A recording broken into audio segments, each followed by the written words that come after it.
Olá, meus irmãos, que o Altíssimo abençoe a todos grandemente. Meus irmãos, eu quero falar de um assunto hoje muito importante. Eu tenho certeza que muitas pessoas até já leram, conhecem o que eu vou falar, mas no fundo não entendem.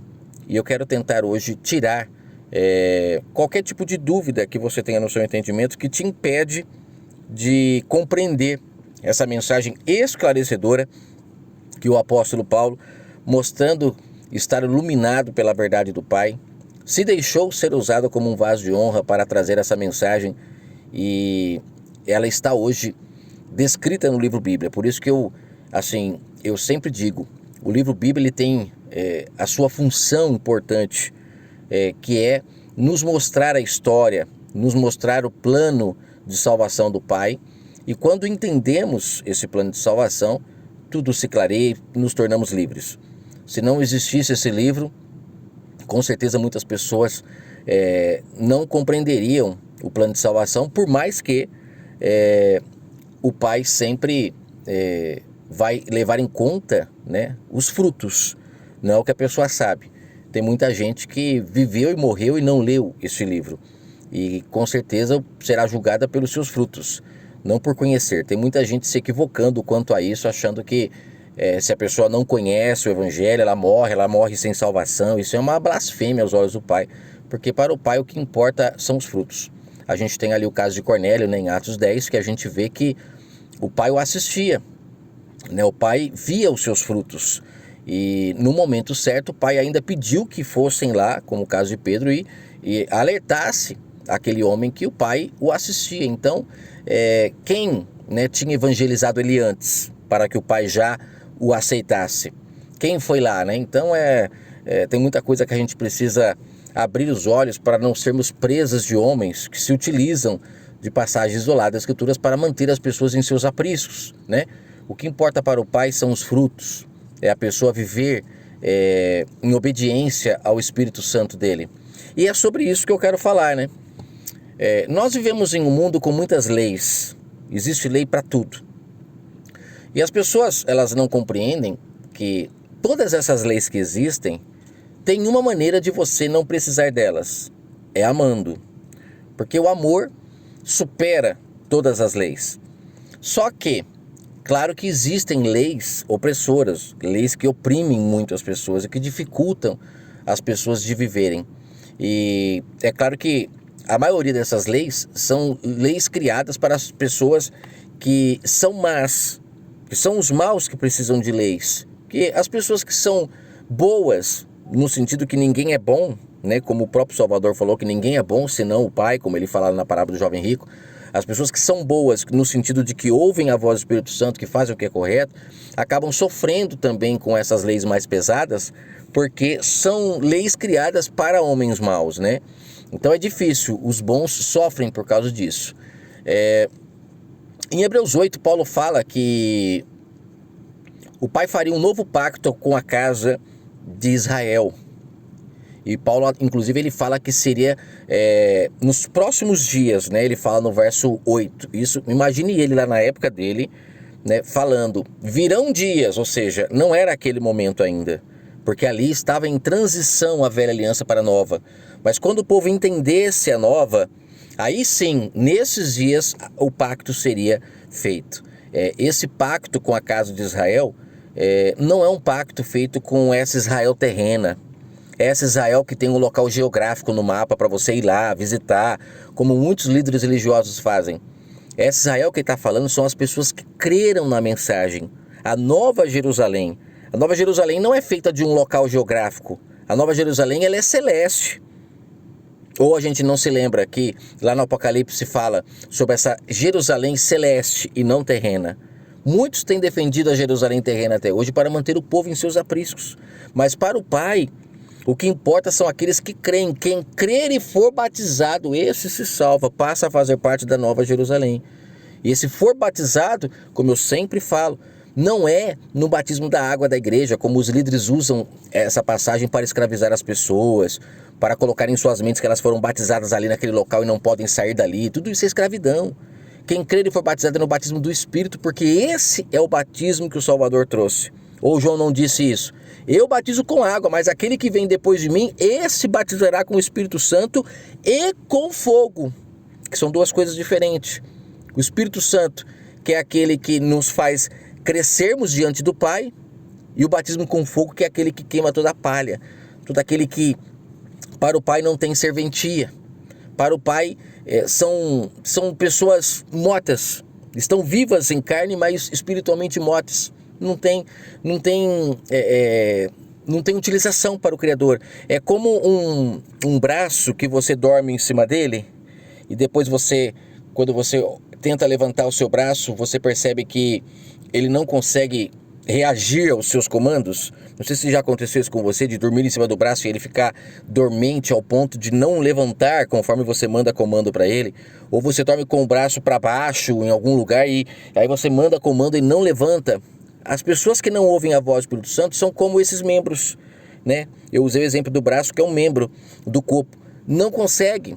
É um dedo que dorme, que você tenta dar comando para ele se mexer, ele não se mexe. Por quê? Porque não está ligado, né? Cortou a ligação, né? Então, os que dormem são para o Pai como membros mortos, que não ouvindo a sua voz, não fazem o que é correto. Então, para o Pai não tem serventia. Deu para entender?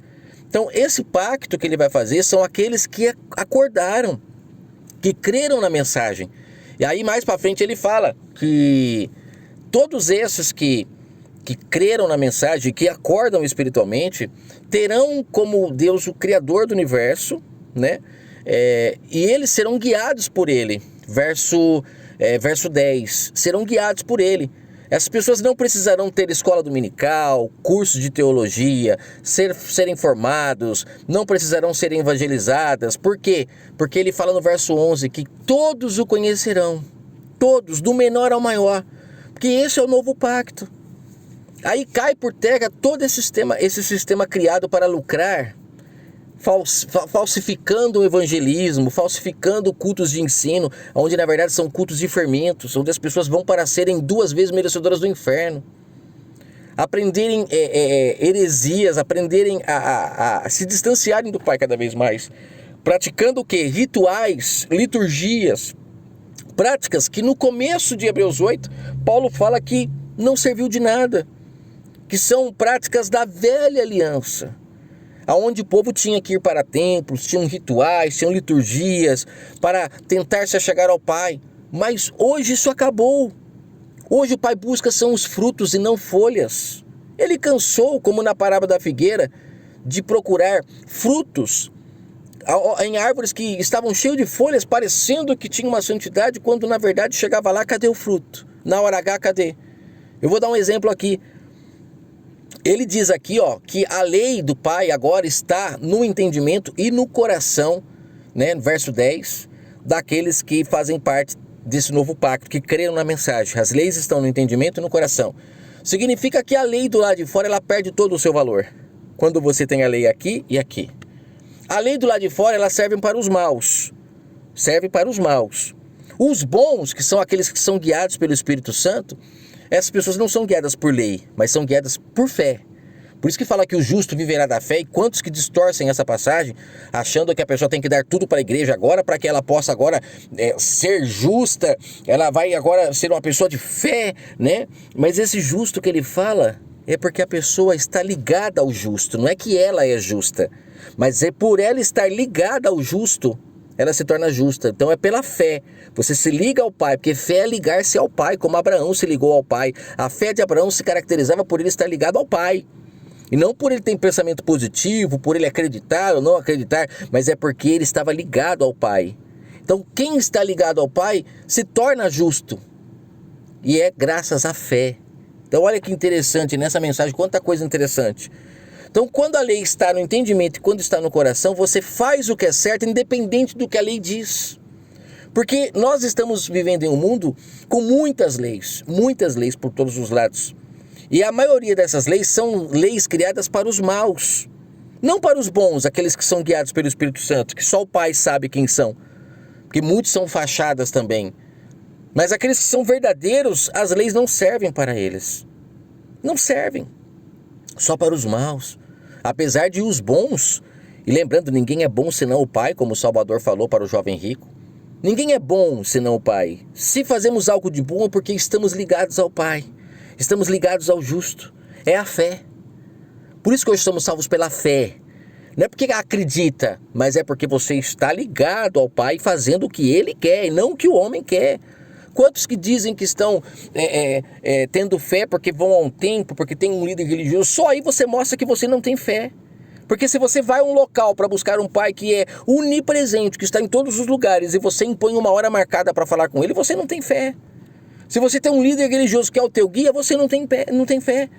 Porque a fé está ligada em você ter aqui, para fazer parte dessa nova congregação, para fazer parte dessa nova Israel. Aqui fala que para fazer parte dela você tem que ser guiado, todos, porque todos me conhecerão, do menor ao maior. Eu lhe serei o seu guia. Verso 10. Se você tem guia homem, é porque você ainda é cego. Isso é perfeito de se entender. Quantas pessoas que, não entendendo isso, se aproveitam do próximo por causa da lei? Porque a lei, ela ajuda a beneficiar algumas pessoas que estão em situação difícil, mas ela também ajuda muitos a se beneficiar pela lei. Quantos que não ficam encontrando brechas na lei para se livrar de um homicídio que ela cometeu, e ela jura de pé junto que não foi, contrata advogados, filho do diabo, que vai lá e defende essa pessoa, e ela sai ilesa, como se nada tivesse feito aos olhos do homem, mas aos olhos do Pai não. Quantas pessoas que trabalham às vezes em um hospital público, e o hospital público, muitas das vezes o atendimento é ruim, não é por causa de governo nenhum não, é porque as pessoas são ruins. Para de ficar falando, é porque foi a mulher que tu me deste, por isso eu pequei. Não, assuma que você é ruim, como eu tenho que assumir todos os dias. Eu sou ruim. Se eu não aceitar ser guiado pelo Espírito Santo para me tornar bom, eu nunca serei bom, é Ele que me torna bom. Muitas pessoas trabalham em hospitais públicos e se deitam na lei que os protege porque estão garantidos, né? Estão garantidos em seu serviço. Aí quando vai uma pessoa lá com dor, no momento de sofrimento, precisando de ajuda, a pessoa trata ela como se fosse um saco de lixo, porque está baseada na lei. Não, mas a lei diz que eu estou garantido. São filhos do diabo essas pessoas, que se apegam na lei para fazer o que é certo ou o que é errado. O amor está acima da lei. Por isso que o Salvador sempre falava, está aqui aquele que é acima da lei, ou seja, alguém que ama. Quando a gente ama, não existe leis. Não existe leis. E quem ama atingiu o estado perfeito, que é o estado onde não precisamos de ter guias, de ter mestres, de ter tutores. Por quê? Porque o amor, ele supera todas as leis. A coisa mais linda que existe é uma pessoa devolvendo algo que veio a mais para ela, porque ela quis devolver, não porque a lei disse que tinha que devolver.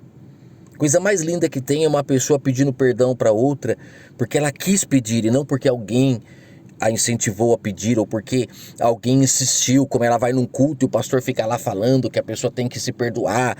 Isso é filho da lei. É filho da lei. Tem aquela parábola que o Salvador fala, do servo inútil. É servo inútil. Se você precisa ir em um templo para o pastor falar o que você deve ou não fazer, você é um servo inútil. O Pai até se agrada de você ir lá e pedir o perdão e tudo, mas e aí? Fez da lei que está dentro, que está no entendimento? Ou é de dentro para fora que estão te induzindo a fazer diante do Pai? Será que naquele dia você estará pronto para viver em seu celeiro?